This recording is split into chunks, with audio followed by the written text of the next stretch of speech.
When is a meatball not a meatball?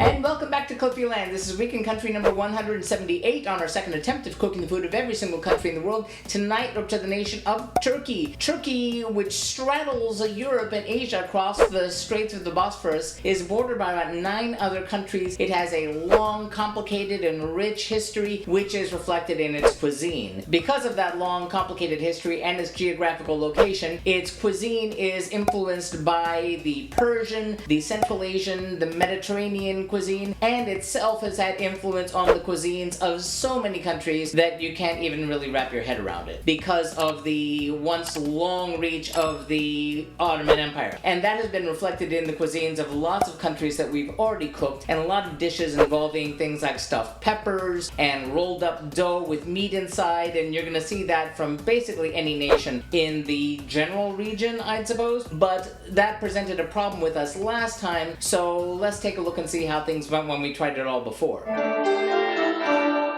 Well, 4 years ago on the Global Cooking Challenge, again, I was just really kind of stumped as to how to deal with this cuisine because it is truly one of the biggest ones on the planet. I mean, really, look up the Wikipedia article on Turkish cuisine and the list of dishes is as long as your arm. You could be trying to cook them every day of the week for the next year and you'd still only be scratching the surface. So trying to do this all on 1 or 2 nights, I know is ridiculous, but you know, we tried it. So last time around, we cooked across 2 nights, and what we did on the second night was a rather interesting dish. Was a Turkish style pizza with lamb on top. It was tasty, it was interesting, it wasn't what I normally think of as pizza, and I'm sure other people would be able to do it much better, so we're not doing that one this one tonight. I wound up serving that with a recipe from a Turkish restaurant which used Swiss chard, and either I did it wrong, I know I did it wrong, so that one didn't come out too well. But what we are doing here is most of what we did on the first night. On the first night, I wound up doing an artichoke dish with broad beans, and that one we're not doing tonight, but that was pretty good because I'm kind of limited on time here. So what we are cooking are 2 of the dishes with a sauce that we did last time. The first one being kofta, which is a beef and lamb meatball that's kind of flattened. It's Turkish specialty and it was really great last time. Looking forward to it this time. We're serving that with a pomegranate yogurt sauce, which I found from a different kofta recipe, which had a really great flavor, and I'm looking forward to doing that one again. And we served that with a Bulgur Pilaf, which wound up having a really nice kind of chicken soup flavor last time. Thinking maybe it'll taste even better this time, so let's see what go into tonight's 2.5 dishes. For our beef and lamb koftas with mustard, we'll need 1 pound of ground beef, 10 ounces of ground lamb, 3/4 of a cup of plain breadcrumbs, 1/3 of a cup of minced red onion, 2.5 tablespoons of finely chopped flat leaf parsley, 2 teaspoons of kosher salt, 1 tablespoon plus 1/4 teaspoon of ground cumin, 2.5 teaspoons of dried thyme, 2 teaspoons of freshly ground black pepper, and coarse grained mustard for serving.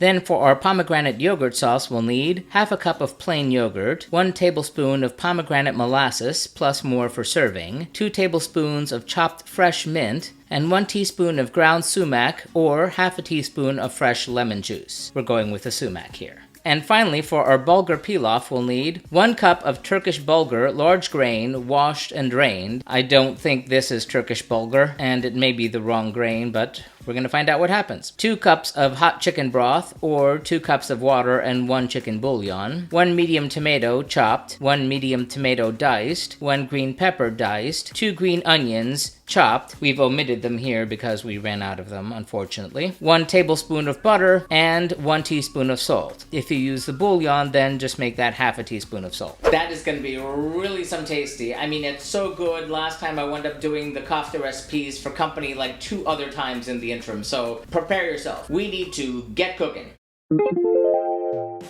First, prep your pomegranate yogurt sauce. Combine in a bowl the yogurt, pomegranate molasses, the mint, and the lemon juice, and set it aside. Then in a bowl, place the ground beef, the ground lamb, breadcrumbs, red onion, parsley, salt, cumin, thyme, black pepper, and using your hands, combine it. Then divide it into 10 pieces. Roll each one into a ball and flatten it slightly into 3/4 inch thick patties. Heat a cast iron skillet over medium-high and heat up the olive oil. Place the patties on the skillet and cook, flipping once until browned and cooked to medium, about 10 minutes. Serve hot with a dollop of mustard and the yogurt dressing on the side.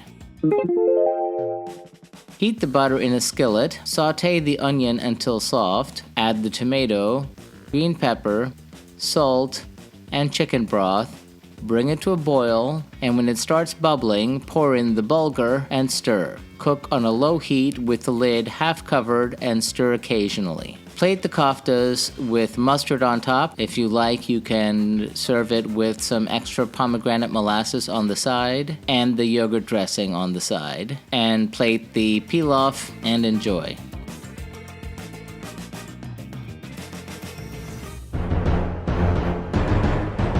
How did that all turn out? Well, it was scrumptious. Let's start off with those kofta because they were so delicious. Now, if you have a grill, it's going to be a whole lot better. In here, I set off every smoke alarm, as always happens every time I try to do something on the grill here in this indoor stove, even with the vent going. But it was worth it because the flavors were so good. The combination of the beef and the lamb and all the herbs and spices inside it were just really great. The texture was very nice and the way it was, seared properly on the grill there, or cast iron skillet in this case. And with that pomegranate yogurt sauce, it was even better. That was really great. So the kofta is gonna get 5 out of 5 globes, and that yogurt sauce to go with it also gets 5 out of 5 globes. Just a truly spectacular combination of flavors. One of the things suggested serving it with the pomegranate syrup on the side, and that was a little bit too much. And other recipes actually called for the kofta to be served with mustard on top, and that was a really great combination, and apparently probably a good deal more traditional.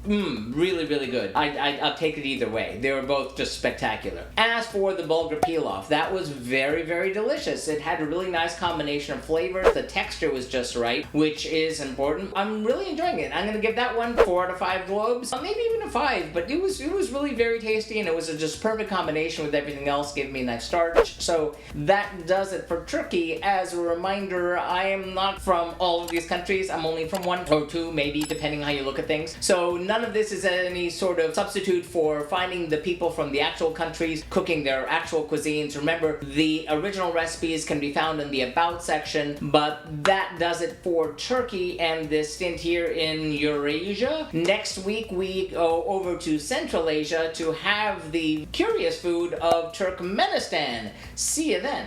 These are not my original recipes. Links to the original recipes and their authors can be found in the About section. If you have any thoughtful feelings or helpful suggestions about what I'm doing, feel free to sound off in the comments here. If you like what you see, like, subscribe, hit that bell to be notified when these videos are posted, and of course you can always follow us on social media on Facebook, Instagram, Twitter, and Pinterest. Thanks for coming by. See you next time. Happy eating.